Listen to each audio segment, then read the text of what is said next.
This, you might know, is a screenshot from the beta of GTA Online. The original concept of the online portion of the game involved different territories that you would have to claim, much like the GTA San Andreas gang and turf wars. Ultimately, as we all know, this didn't end up happening. They scrapped this idea, but there is a very real possibility it's coming back. Some very interesting things said by the GTA Online design director indicate it might be coming out this year. So that's what we're going to be taking a look at in today's video. Now, we talked a little bit about this interview a couple of days ago. The GTA Online design director sat down. You can see this was the title of the article with the writer Joe Donnelly. Talked about GTA Online, how it's been out for 10 years, and he teased a little bit about what's coming this year. If you want to check out that video, click at the top right, and you can take a look at what is teased for 2023. But we're going to be diving a little bit deeper here. There was another article on Games Radar by this same writer, Joe Donnelly. This was a couple of months ago. The title of it was The GTA Online E-Cola vs. Sprunk Wars, a reminder of what made San Andreas so special. In this article, which I'll leave a link to in the description if you want to take a look at, the author here sort of goes over the E-Cola versus Sprunk war, the green versus purple alien war, and he reminisces a little bit about the GTA San Andreas gang and turf wars. You can see that's what he says in this paragraph. It had him pining for what he called GTA San Andreas' best side adventure, the gang and turf wars. You were unaware of what these gang and turf wars were like in San Andreas, either if you didn't play the game or you just never went through and played with that feature.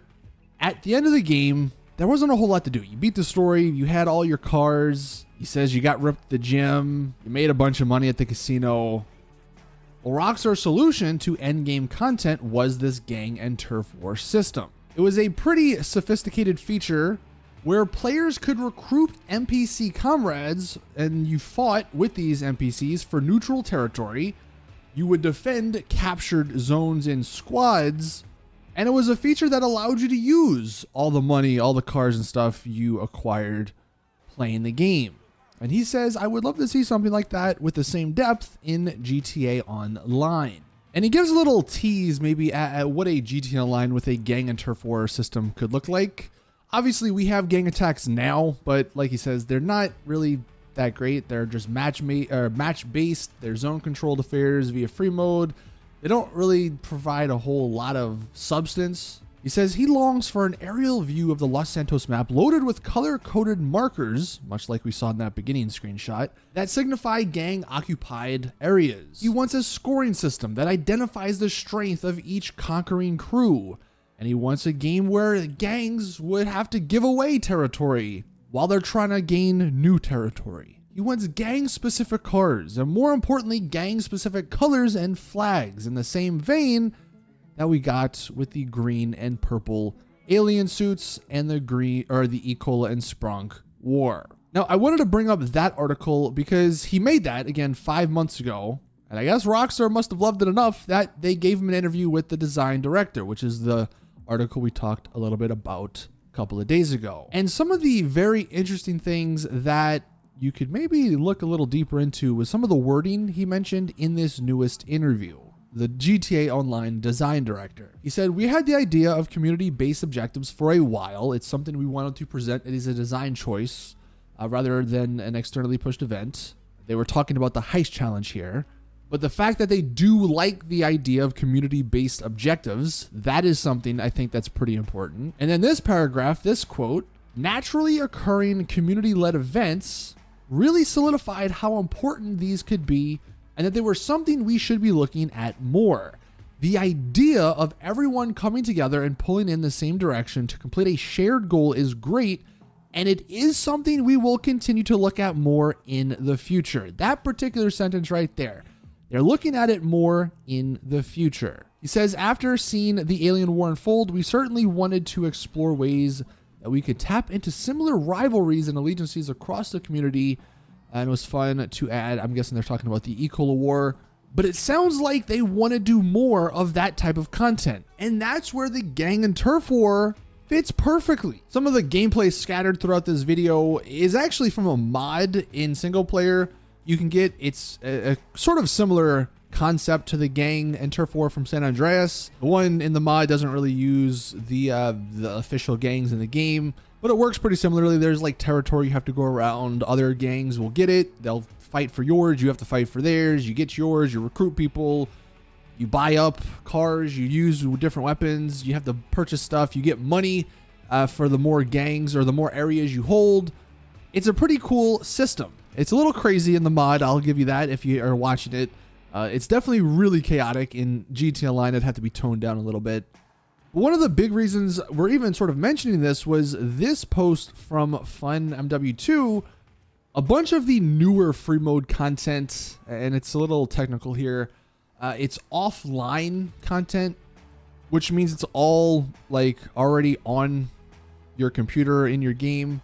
Things like the business battles, random events, heist preps, tuner contracts, business missions, acid lab stuff, time trials, all the other activities. You can see payphone hits, taxi work. All of those things are offline formatted. One of the few remaining things that are sort of online are the gang attacks. And what that sort of means is when you approach a gang attack, your game actually downloads the server side file with that gang attack. So that's why sometimes the enemies do take a minute to spawn. So that is one of the few sort of older concepts that haven't really been touched on. So like he says at the end, Rockstar could expand upon these gang attacks to offer us similar activities with the sort of offline format, which maybe means a return to the following cops and crooks leftovers from that original GTA Online beta, which is that screenshot. I'll put it back up. This is what we could be seeing sometime this year.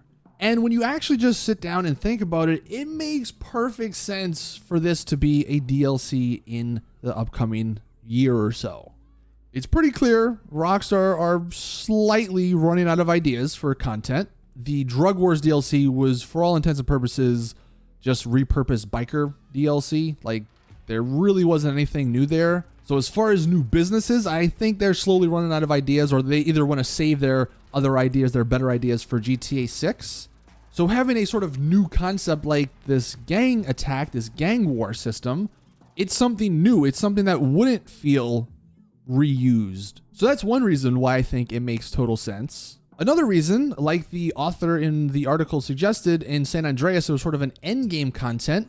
That's one of the things you kind of lack in GTA Online. Like, once you buy everything, there's not a whole lot to really do apart from just the daily grind. Adding this new gang and territory system to GTA Online, boom, that's your end game content. All that money you've been making, all that money you're grinding towards, instead of buying new cars that you probably already have, now it would go into your gang. You could upgrade the gang. You could, again, like the mod, you're gonna see, you can buy cars, you can buy guns. To actually take areas, it does cost money. So I think it could be a really well done end game content that maybe doesn't even have a necessarily specific goal. It's just fun to do. I mean, ultimately at the core of it, this is GTA gameplay. You're going around shooting things, you're going around stealing things, getting cars, getting areas, running from the cops. Like, when you think of GTA gameplay, that's probably what you're thinking of. Not, let me go to my 10 different businesses and calculate money and check graphs. I mean, that's all fun, that's great, we have it. But battling over gangs and such, I think, is like probably one of the more fun aspects of the game. I mean, that's why the green and purple alien war was so fun. That's why the E. coli sprunk thing was so fun. You're battling other players in the game. And as far as how it would work, I mean, look, they could definitely do it a couple of ways. I think the best way is to have it PvE and PvP. So a mix of other people, other players, and other just NPCs, like other NPC gangs around the map. Of course, they can use the ones in the game, the Vagos, the families, the Ballas, some of the redneck people up in Sandy Shores. Just have different areas. Now, again, in the gameplay, in the mod, there's a freaking million of these areas. You don't need that many.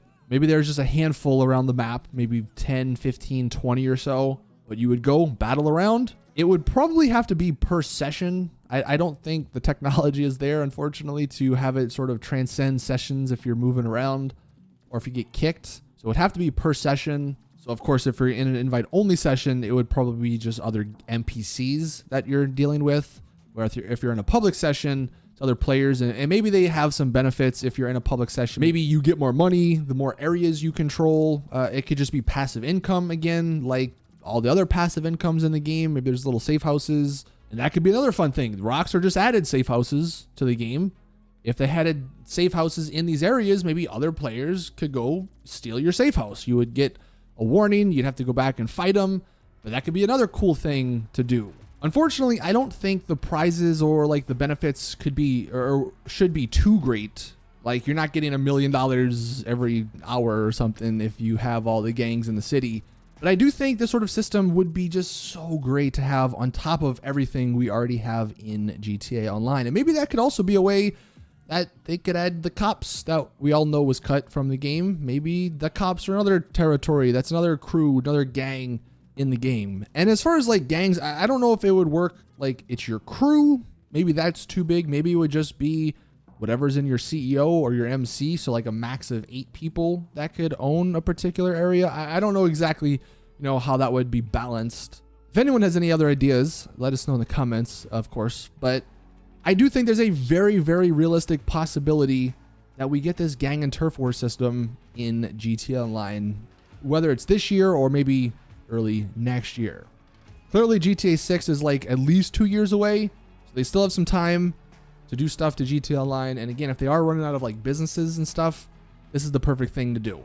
They've always gone back and reused like cut content. I think taxi missions were like cut long ago. The casino stuff, I think, was like a cut single player DLC.